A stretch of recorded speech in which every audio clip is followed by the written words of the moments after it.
Today on State 48 News, a recap of the education bills floating through the Arizona legislature and how they would impact schools and students across the state.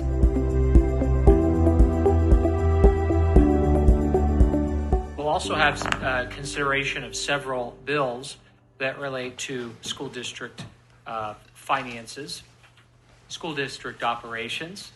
They seem to have a knack at figuring out creative ways of doing things. House Bill 2167 increases penalties for Arizona's school districts that don't follow financial reporting rules, including fines and funding cuts. You have to work really hard to become non-compliant.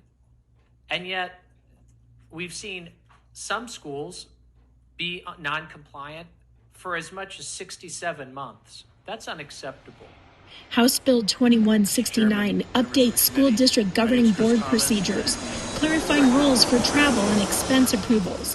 Be sure to check out our exclusive investigation on this important issue. This has to be brought forward into the light so that people know who's going to Coronado Island, who's going to Napa Valley, who's staying at the Bellagio in Las Vegas on taxpayer money.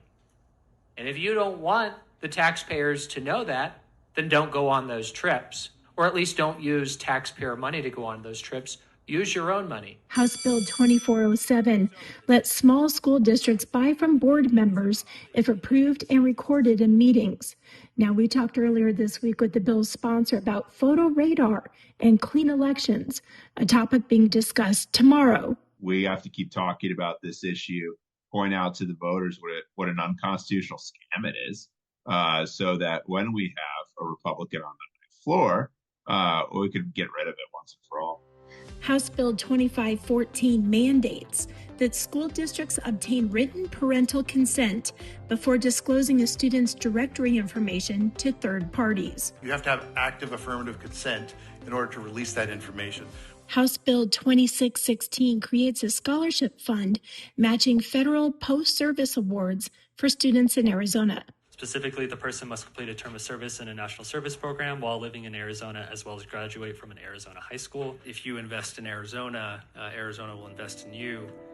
House Bill 2640 mandates a 90-day public review before school boards terminate or deny lease renewals. The district has to put the property, they have to appraise the property, figure out what it's worth, and then they have to put a sale price on it. Essentially, here's their asking price.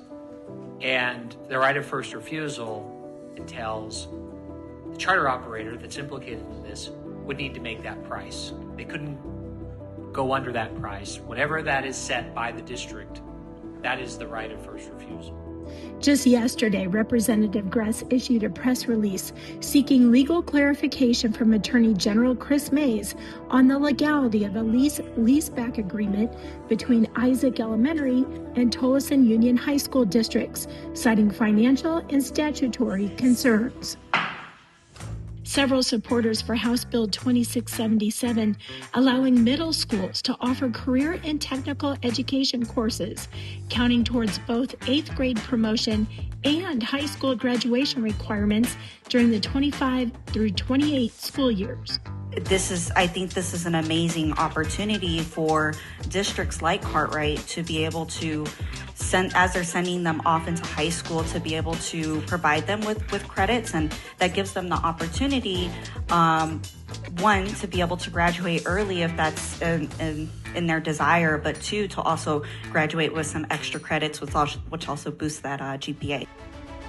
House Bill 2724 ensures patriotic youth groups can address students and distribute materials in public schools without discrimination.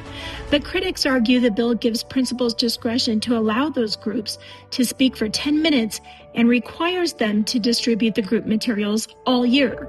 Social media has become one of the most common activities in our state for our children.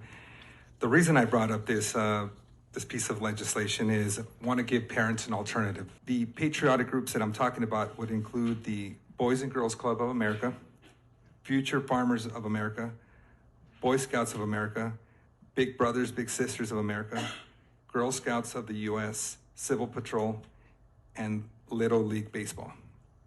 This bill will allow youth groups that are designated under federal law to address and encourage student participation at public schools. Representative Gress introduced new legislation yesterday, House Bill 2862. It addresses mental health services in public schools. The legal process on X breaks news of the new bill, garnering both praise and some criticism. The strongest words come from Peoria Unified School Board President Heather Rooks. She writes, "I will not support this bill allowing liberal school boards to vote to turn schools into mental health facilities, which opens doors for school-based health centers."